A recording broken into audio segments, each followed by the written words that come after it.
my guest in the studio with me is Mohammed Jamiu Kayode. He's the head of capital markets and he's also a finance and investment professional with hands-on experience in investment analysis, equity and portfolio. So welcome to Market Insights. Good morning. Good morning and welcome to Market Insights. Yeah, yes. welcome. So earlier on I mentioned that recently the National Bureau of Statistics has said that we are importing more than we are exporting actually, and right now our imports we have imported agricultural goods worth over 1.037 trillion naira. Now that's a whole lot, and it's leading to a current import deficit in the country right now, which is also affecting our economy. So could you shed more light on this issue, please?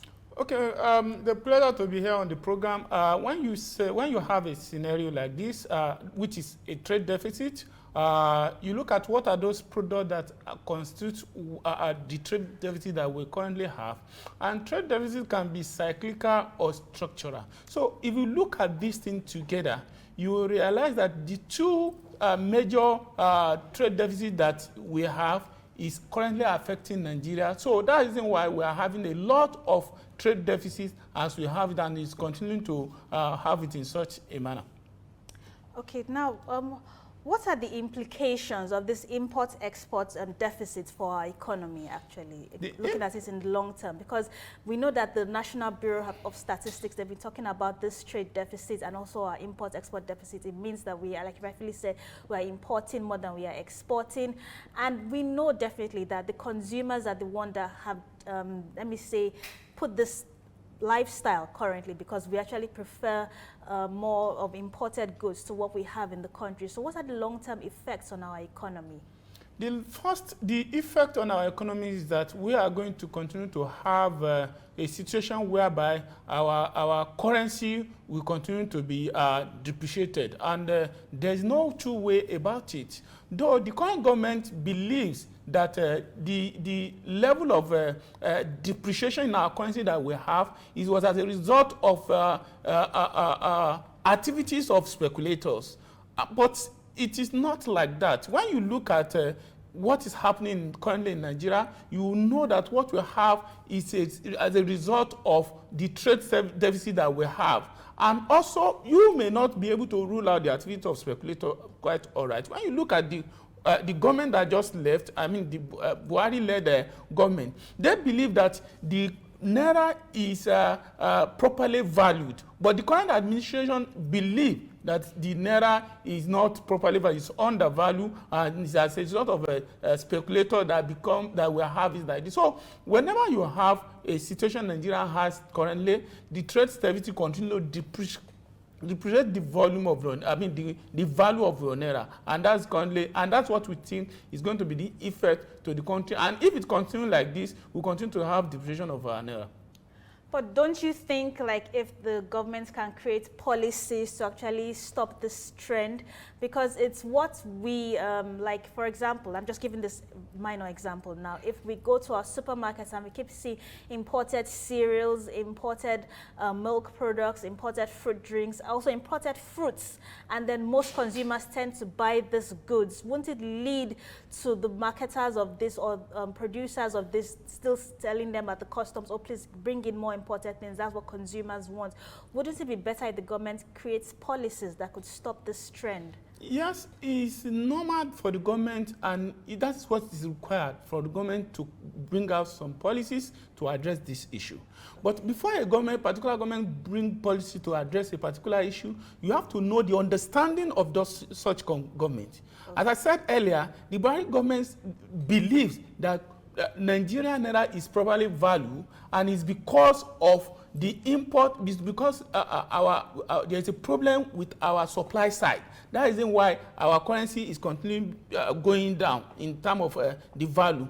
But the current government believes it's a result of speculator, and that is why you see the current government going after the trader, the BDC operator, and those all sorts of things. They are addressing the speculative aspect of our Naira being going down, which we are expecting them to address the structural aspect of it. And the structural aspect of it is what you have mentioned earlier, that, okay, they are importing.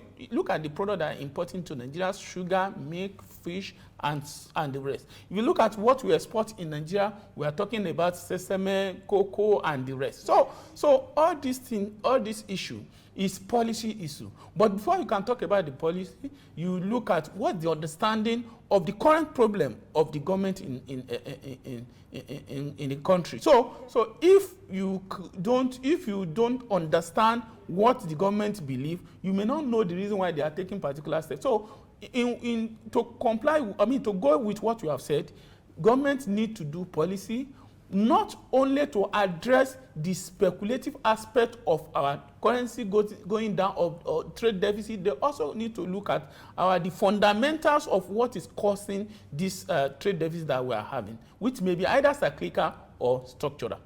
Okay. So, okay, Mr. Mohammed, now, if you were a part of government, actually, like if you were in the decision-making area of government, and what would you suggest, or what practical steps would you take to actually try to, even if it's to a small extent, curb this import deficit? What would you do?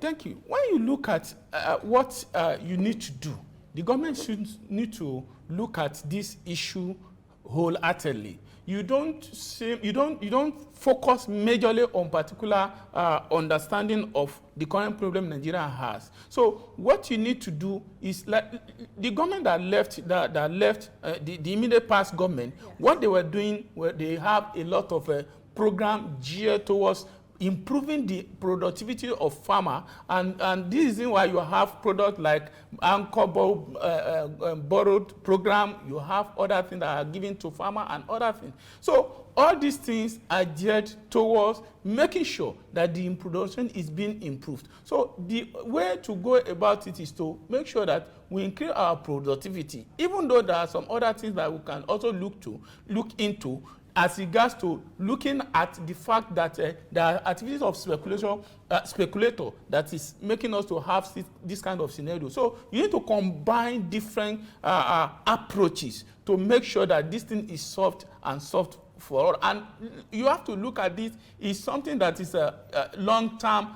You have to look at long-term policies to address some of these, because we are not here today. We have been there for the past, I think the problem started as far back as 1985, and up to today we are still in it. So we need to design a very long-term policy to make sure that this is being addressed, and by doing that, we are going to come out of this issue. Yeah, but even as far back as that period, actually, it wasn't this high. Exactly. So this really, really high rates just started at the fourth quarter of 2023, which is last year. Exactly. So that's why it's a bit worrisome to most analysts, actually. Exactly. So how can Nigeria increase its exports and reduce its imports? What would you suggest? When you look at the major cause of trade deficit, which increase your import and reduce export, is one of it is the issue of, when you look at Nigerian, when there is a rapid economic growth in a country, is part of those cyclical causes of trade deficit. So to address this one is not something that you can just look into and say you want to reduce the rapid growth of. We want rapid growth. Yes, that's one of those things you cannot tamper with.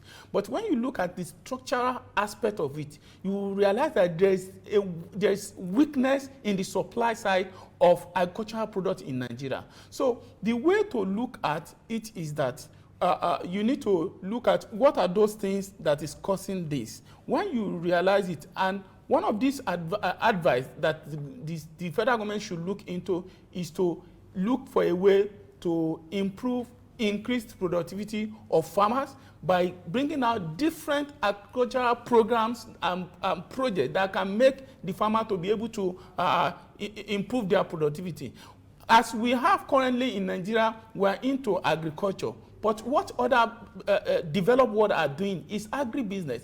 You turn agriculture into business, not a culture. So when you imbibe this kind of culture in terms of agricultural programs and projects, then we will have a situation whereby Nigeria will move forward in terms of increasing our our export, because by increasing your export, you have to increase your productivity first, and that is why the level at which we're still majorly in peasant farming, and we need to go into what we call mechanized farming. Mechanized farming can only be done by giving the opportunity to most of these foreigners that have excelled in those developed world. So you need to give them most of this opportunity to come into Nigeria and increase the productivity of Nigeria, and let our agriculture become an agribusiness, not agriculture. So this is the way I think the government should look into it. And so you are suggesting more foreign investments in our agri sector? Exactly, exactly.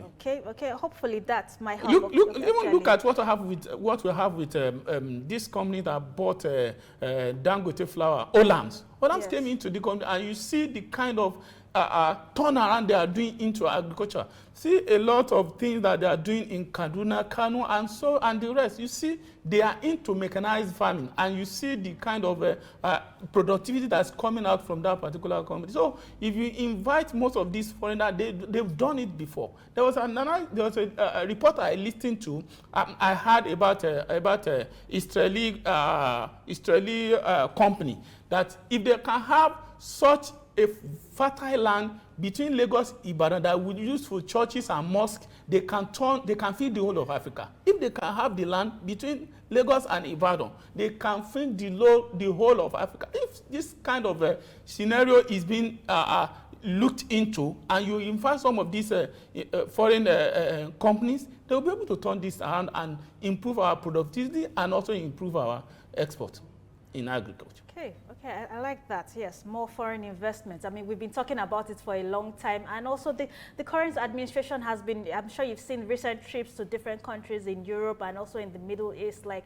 the visit to Qatar. So they're actually looking at more foreign investors coming into Nigeria to actually help boost our economy. Actually, yes, that's a very good point. Okay, but you know, currently in Nigeria, we have this reliance on the oil, on our petroleum, and also on crude oil, actually. So to what extent do you think Nigeria's reliance on the oil exports contribute to the import-export deficits, and how can the country diversify its exports? Sorry, I have to ask you these two questions at the same time, but let's just first of all start with our reliance, or rather, should I say our over-reliance on the oil exports, and how does it contribute to our import-export deficits? Over-reliance on exports has caused a lot of problem. Oil exports, yes. Oil exports, sorry. Yes. Oil exports has caused a lot of issue to Nigerian soil. And when you look at this, our over-reliance has even caused Nigeria to concentrate more on oil than any other thing. When it happened to Dubai has a similar scenario with Nigeria. So when they try to diversify from their oil business, they were able to make it, and Dubai today is one of those countries that you reckon in the world in terms of development, and even in terms of they boosted their tourism sector. They boosted their tourism sector from the oil business. Yes. So if you look at this kind of scenario that Nigeria has, we need to diversify from this oil, over-reliance on oil. And that is why the over concentration on this oil sector is making all other sector being neglected, and that is why. And there is no way that you can rely on one particular product and still want to improve your export. It's not done. So you need to do other things and look at other sector and see how they can be improved, and make sure that the productivity from other sector also contributes more into the export trade of Nigerian country. Okay, so what can it contribute to diversify its exports? Yes, agriculture is one area, and yes, I've had people talk in the past that we shouldn't just rely on only exporting raw materials. We should also look at exporting our finished products, actually improving the standards of this. So what's your take on this? If you want to go in that line,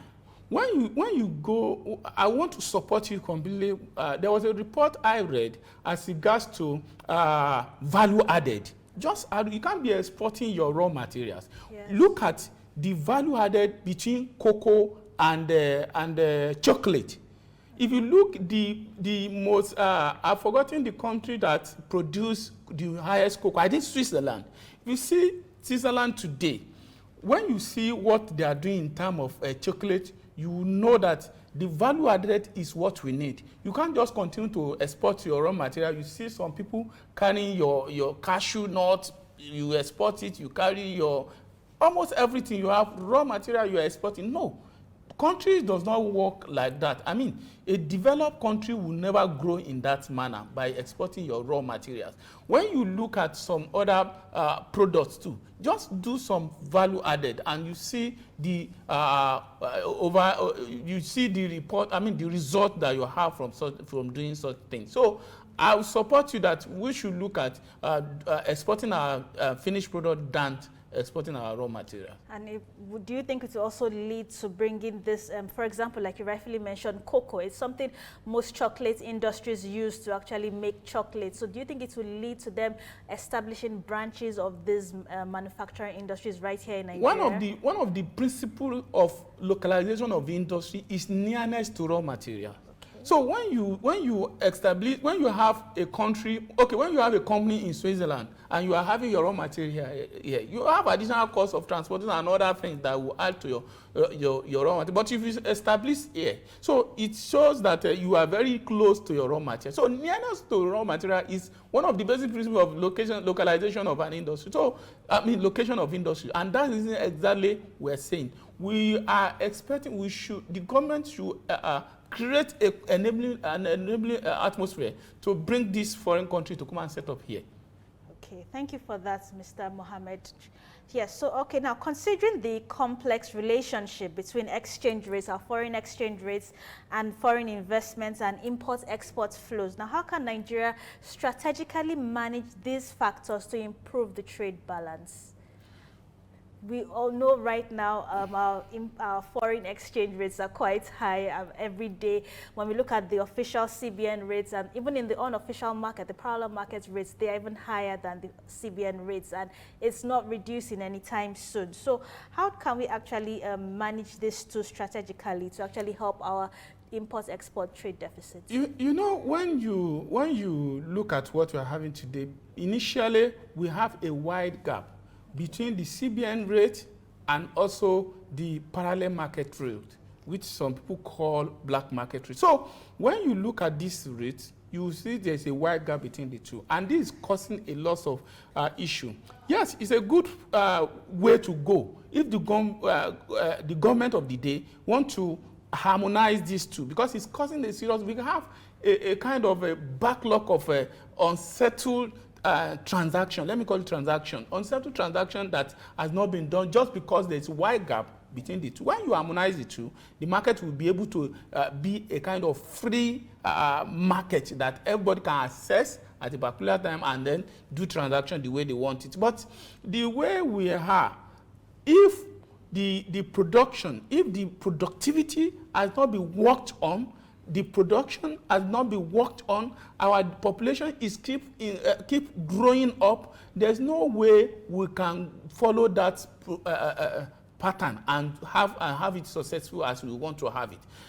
After the government has done harmonization of these different market that we have, you can see the market, I mean, the foreign exchange rate continue to go up, and our foreign currency is going up and our foreign currency is going down, and that is what we have today. So the way to go about it is to make sure that we harmonize it, but you have to do it in a kind of a gradual process. It's not something that you wake up one day and make one pronouncement, and that is why everybody was running etasketa and doing whatever they like and make sure that, so it has to be a dialectical process. If we didn't get here today, I told you, we didn't get here today. There has to be a long-term design towards this and make sure that these things are done and done properly. Okay, thank you very much for this, Mr. Mohammed Jamiu Kayode, for joining us this morning on Market Insights as we discuss Nigeria's import-export trade deficits and how it's affecting the economy. And like you rightfully mentioned, that we need to actually bring in more foreign investors to, into our agricultural sector, or like you rightfully said, agribusiness sector. Actually, it's not the culture, it's actually a business. If you can actually emphasize this, it will actually help our economy. And in addition, you also mentioned mentioned that we needed to diversify our economy. We needed to actually not just rely on our oil exports alone, but also on other sectors of the economy. So thank you very much for joining us this morning on Market Insights. We look forward to having you on our next episode of Market Insights. Thank you very much. It's a pleasure to be here. Yes. So now let's take a look at the money market. Let's see what the rates, what the foreign currency is saying this morning on the money market. What are the figures in the parallel markets and also in the unofficial rates and the official rates? So let's look at our money market figures this morning. Yes. So today, 18th March, the currency rates this morning. So the dollar is actually selling for at the parallel market. The dollar is selling at 1,605 naira, and at the official CBN rate, the dollar is selling for 1,480 naira. As usual, the parallel market rates are higher than the Central Bank of Nigerian rates. So, and the pound sterling is selling for 1,914 naira at the official CBN rates, and in the parallel market, the pound sterling is selling for 2,013 naira. And the euro, in the parallel market, the euro is selling for 1,725 naira, and in the CBN rates, the euro is selling for 1,641 naira. So as usual, looking at all these foreign currencies, the parallel market rates are higher than the official CBN rates. So, well, we believe hopefully it will definitely reduce one of these days actually, but we've seen the trend. It's not slowing down anytime soon. It keeps increasing actually all the time. So these are our money market rates for today, 18th March 2024.